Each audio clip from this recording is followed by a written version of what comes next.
My dear student, एक बार फिर से आप सबों का मोस्ट वेलकम है आपके इस अपने ही यूट्यूब चैनल मिसाइल बोर्ड में। तो आज हम लोग फिजिक्स का पार्ट 2 पढ़ने वाले हैं। हम लोग बिहार बोर्ड क्लास 10th के फिजिक्स पढ़ेंगे, जिसका पार्ट आज 2 होगा। चैप्टर का 1 है, जिसका नाम है प्रकाश का प्रवर्तन, रिफ्लेक्शन ऑफ लाइट। तो हम लोग चलेंगे सीधी प्रश्न की ओर। तो हम लोग पिछले क्लास में चूंकि यहाँ तक पढ़ चुके थे, तो आज हम लोग आगे पढ़ेंगे। आगे जैसा कि आगे एक स्टार पॉइंट है, प्रकाश एक प्रकार का ऊर्जा है। प्रकाश एक प्रकार का ऊर्जा है, यह ऑब्जेक्टिव में मोस्ट भी आया, ऑब्जेक्टिव में कई बार पीछे पूछ चुका है। नेक्स्ट है, प्रकाश गुच्छे के रूप में होती है। प्रकाश हमेशा गुच्छे के रूप में होती है, गुच्छे के रूप में चलती है। नेक्स्ट ऑब्जेक्टिव है, प्रकाश सीधी रेखा में गमन करती है। प्रकाश हमेशा सीधा रेखा में गमन करता है, कभी भी प्रकाश सीधा टेढ़ा रेखा में गमन नहीं करता है। नेक्स्ट है, प्रकाश अनुप्रस्थ तरंगे होती है। प्रकाश अनुप्रस्थ तरंगे होती है। यह क्वेश्चन ऑब्जेक्टिव में बहुत बार पूछा जाता है। नेक्स्ट प्रश्न है, प्रकाश के प्रकीर्णन से आप क्या समझते हैं? प्रकाश के प्रकीर्णन से आप क्या समझते हैं? तो इसका आंसर हो जाएगा, एक सरल रेखा पर चलने वाले प्रकाश को प्रकाश का किरण कहते हैं तथा प्रकाश की किरणों को समूह को प्रकाश का किरण पुंज कहते हैं। एक सरल रेखा में चलने वाले प्रकाश के किरण को प्रकाश के किरण कहते हैं तथा प्रकाश के किरणों को समूह को प्रकाश का किरण पुंज कहते हैं। क्वेश्चन नंबर नेक्स्ट, प्रकाश के किरण पुंज कितने प्रकार के होते हैं? क्वेश्चन नंबर नेक्स्ट है, प्रकाश के किरण पुंज कितने प्रकार के होते हैं? इसका आंसर हो जाएगा, प्रकाश के किरण पुंज 3 प्रकार के होते हैं।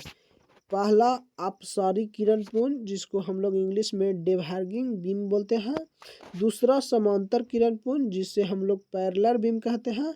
तीसरा हो जाएगा अभिसारी किरण पुंज, जिसे कॉन्वर्जिंग बीम कहते हैं। अब हम लोग इन तीनों को बारी बारी से समझने का कोशिश करेंगे। जैसा कि पहला है अपसारी किरण पुंज यानी डिवर्जिंग बीम। तो इसका आंसर हो जाएगा, वैसा किरण पुंज जिसमें प्रकाश की किरण एक बिंदु से निकलकर फैलती चली जाती है, उसे अपसारी किरण पुंज कहते हैं। इसका डायग्राम इस प्रकार से होगा, एक बिंदु से प्रकाश की किरण निकलकर फैलती चली जाती है, उसे हम लोग अपसारी किरण पुंज कहते हैं। इसमें एक बिंदु से प्रकाश निकलेगा और फैलती चली जाएगा, ये आपस में कभी मिलेगा नहीं, उसे अपसारी किरण पुंज कहते हैं। नेक्स्ट दूसरा हो जाएगा समांतर किरण पुंज यानी पैरेलल बीम। आंसर हो जाएगा, वैसा किरण पुंज जिसमें प्रकाश की किरण एक दूसरे के समांतर होती है, उसे समांतर किरण पुंज कहते हैं। इसमें प्रकाश की किरण एक दूसरे के समान अंतर होगा, ऐसे प्रकाश की किरण एक दूसरे के समांतर होगा, जैसा कि चित्र में दर्शाया है। प्रकाश की किरण इन दोनों के बीच समान दूरी है, ये इसका समांतर किरण पुंज कहते हैं। नेक्स्ट है अभिसारी किरण पुंज कॉन्वर्जिंग बीम। तो इसका आंसर हो जाएगा, वैसा किरण पुंज जिसमें प्रकाश की किरण एक बिंदु पर आकर मिलती है, उसे अभिसारी किरण पुंज कहते हैं। सिंपल सी बात है, वैसा किरण पुंज जिसमें प्रकाश की किरण किसी निश्चित बिंदु पर आकर चारों दिशाओं से आकर प्रकाश की किरण मिलती है, उसे हम लोग अभिसारी यानी कॉन्वर्जिंग बीम कहते हैं। इस प्रकार आकर एक बिंदु पर मिलेगा, उसे कॉन्वर्जिंग बीम यानी अभिसारी किरण पुंज कहते हैं। नेक्स्ट प्रश्न, पारदर्शी पदार्थ क्या है? इसको इंग्लिश में बोलते हैं ट्रांसपेरेंट मटेरियल। मटेरियल मतलब होगा पदार्थ और ट्रांसपेरेंट मतलब पारदर्शी। इसका आंसर हो जाएगा वैसा पदार्थ जिससे होकर प्रकाश आसानी से पार कर सकता है उसे पारदर्शी पदार्थ कहते हैं। वैसा पदार्थ जिससे होकर प्रकाश आसानी से पार कर जाता है उसे पारदर्शी पदार्थ कहते हैं। जैसे कांच यानी शीशा, हवा हो जाएगा, फिर पानी, इससे होकर प्रकाश आसानी से पार कर जाता है। क्वेश्चन नंबर नेक्स्ट है, पारभासी पदार्थ क्या है? पारभासी पदार्थ ट्रांसलूसेंट। इसका आंसर हो जाएगा वैसा पदार्थ जिससे होकर प्रकाश का थोड़ा भाग ही पार हो सकता है उसे पारभासी पदार्थ कहते हैं। वैसा पदार्थ जिससे होकर प्रकाश का आधा भाग पार होता है, आधा नहीं हो पाता है, उसे कहते हैं पारभासी पदार्थ।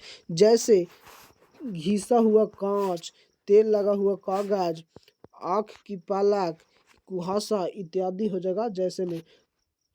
क्वेश्चन नंबर नेक्स्ट, अपारदर्शी पदार्थ क्या है? वैसा पदार्थ जिससे होकर प्रकाश पार नहीं कर पाता है उसे अपारदर्शी पदार्थ कहते हैं। जैसे लकड़ी, दीवार, लोहा, पत्थर इत्यादि वैसा पदार्थ जिससे होकर प्रकाश आर पार नहीं हो पाता है। जैसे ये परावर्तक सतह होगा, प्रकाश इस साइड पार नहीं होगा, इधर ही रिफ्लेक्ट यानी परावर्तन हो जाएगा, उसे अपारदर्शी पदार्थ कहते हैं। क्वेश्चन नंबर नेक्स्ट, प्रकाश का परावर्तन किसे कहते हैं? क्वेश्चन नंबर नेक्स्ट है, प्रकाश का परावर्तन किसे कहते हैं? Reflection of light. आंसर हो जाएगा जब प्रकाश किसी वस्तु से टकराती है तथा टकराने के बाद उसी दिशा में, यहाँ हो जाएगा उसी दिशा में लौट जाती है तो ऐसी घटना को प्रकाश का परावर्तन कहते हैं। जब प्रकाश की किरण किसी वस्तु से टकराती है, टकराने के बाद उसी दिशा में लौट जाती है, उसे प्रकाश का परावर्तन कहते हैं। जैसे इसका चित्र हो जाएगा, ये कोई परावर्तक सतह है, प्रकाश की किरण यहाँ से आ रहा है तथा टकराने के बाद उसी दिशा में लौट जा रहा है, जितने भी प्रकाश आएगा सब उसी माध्यम में लौट जाएगा, उसको कहते हैं प्रकाश का परावर्तन, reflection of light. Question number next, प्रकाश के परावर्तन के कितने नियम होते हैं? प्रकाश के परावर्तन के कितने नियम हैं? इसका आंसर हो जाएगा प्रकाश के परावर्तन के 2 नियम होता है। पहला नियम, आपतित किरण, परावर्तित किरण और आपतन बिंदु पर डाला गया अभिलंब तीनों एक ही तल में होता है। दूसरा हो जाएगा आपतन कोण परावर्तन कोण के बराबर होता है। जैसे यहाँ चित्र में समझाया गया है, चित्र जैसा कि दिया है, आपतित किरण ये हो गया तथा परावर्तित किरण तथा आपतन बिंदु यानी आपतन बिंदु पर खींचा गया अभिलंब तीनों एक ही बिंदु पर मिल रहा है, इसलिए इसे कहते हैं एक ही तल में होता है। आपतित किरण, परावर्तित किरण एवं आपतन बिंदु पर खींचा गया अभिलंब तीनों एक ही तल में होता है, यानी एक ही रेखा पर होता है। ये हो गया पहला नियम। दूसरा हो गया आपतन कोण परावर्तन कोण का सदैव बराबर होता है, ये दोनों आपस में बराबर होता है, इक्वल होता है। दूसरा नियम ये हो गया। क्वेश्चन नंबर नेक्स्ट, आपतित किरण किसे कहते हैं? क्वेश्चन नंबर हो जाएगा आपतित किरण किसे कहते हैं? तो इसका आंसर हो जाएगा किसी सतह पर पड़ने वाली किरण को आपतित किरण कहते हैं। जैसा कि ये हो जाएगा, मान लिया जो हमारा ये दर्पण है जिसका ये भाग कलाई किया यानी पेंट किया गया है तथा ये प्रकाश की किरण यहाँ से पड़ रहा है, तो इसे हम लोग आपतित किरण कहेंगे, इसे आपतित किरण कहते हैं। क्वेश्चन नंबर नेक्स्ट, आपतन बिंदु किसे कहते हैं? इसका आंसर हो जाएगा जिस बिंदु पर आपतित किरण टकराती है उस बिंदु को आपतन बिंदु कहते हैं। आपतित किरण, सिंपल सी बात है, आपतित किरण जब यहाँ पे टकराएगा तो यहाँ पे जो बिंदु होगा उसे कहते हैं आपतन बिंदु। क्वेश्चन नंबर नेक्स्ट, परावर्तित किरण क्या है? सतह से टकराने के बाद जो किरण बाहर की ओर जाती है उस किरण को परावर्तित किरण कहते हैं। सतह से टकराने के बाद जो किरण बाहर की ओर जाती है उस किरण को परावर्तित किरण कहते हैं। जैसे ये हो गया सतह, यहाँ से टकराने के बाद जो इस साइड में जाएगा उसे कहते हैं परावर्तित किरण, इसे कहते हैं परावर्तित किरण। नेक्स्ट क्वेश्चन नंबर नेक्स्ट, अभिलंब क्या है? अभिलंब किसे कहते हैं? इसका आंसर हो जाएगा आपतन बिंदु से लंबवत खींची गई रेखा को अभिलंब कहते हैं। सिंपल सी बात है, जब यहाँ पे हम लोग ये आपतित किरण हो गया, ये परावर्तित किरण, और आपतन बिंदु पर खींचा गया लंब को, यानी खींचा गया लंब को, इसको हम लोग बोलते हैं अभिलंब।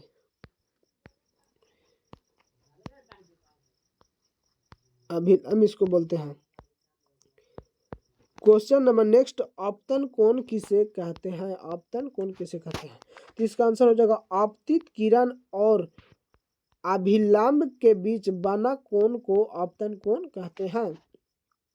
आपतित किरण एवं अभिलंब के बीच बना कोण को आपतन कोण कहते हैं। जैसे कि ये हो गया हमारा परावर्तक सतह, जब प्रकाश की किरण यहाँ से आती है उसी माध्यम में लौट जाता है और यहाँ पर आपतन बिंदु पर एक अभिलंब खींचा जाता है, तो ये आपतित किरण एवं अभिलंब के बीच बना कोण को, इसको हम लोग बोलते हैं आपतन कोण। इसी को बोलते हैं आपतन कोण। आपतन कोण।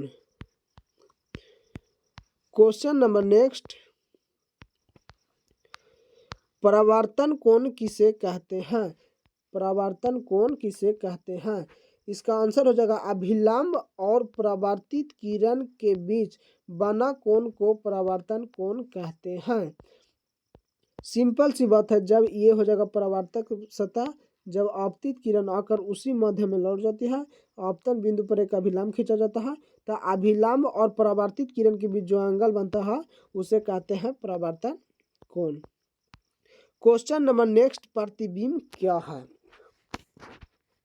इसका आंसर हो जाएगा किसी बिंदु से आ रही प्रकाश की किरणें दर्पण से परावर्तन के बाद जिस बिंदु पर मिलती है या मिलते हुए प्रतीत होती है उसे प्रतिबिंब कहते हैं।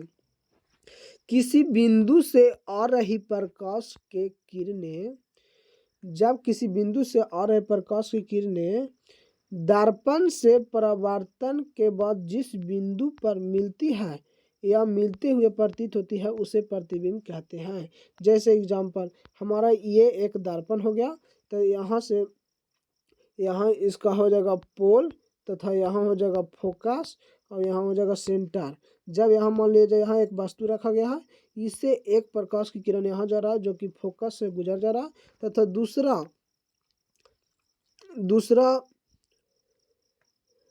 दूसरा हम लोग सीधे फोकस से गुजरेंगे, तो यहाँ जो कटान बिंदु है इसको हम लोग कहते हैं प्रतिबिंब। क्वेश्चन नंबर नेक्स्ट, प्रतिबिंब कितने प्रकार के होते हैं? टाइप्स ऑफ इमेज, इसको इंग्लिश में हम लोग इमेज बोलते हैं। आंसर हो जाएगा प्रतिबिंब दो प्रकार के होता है। पहला वास्तविक प्रतिबिंब यानी रियल इमेज, दूसरा हो जाएगा काल्पनिक या आभासी प्रतिबिंब वर्चुअल इमेज।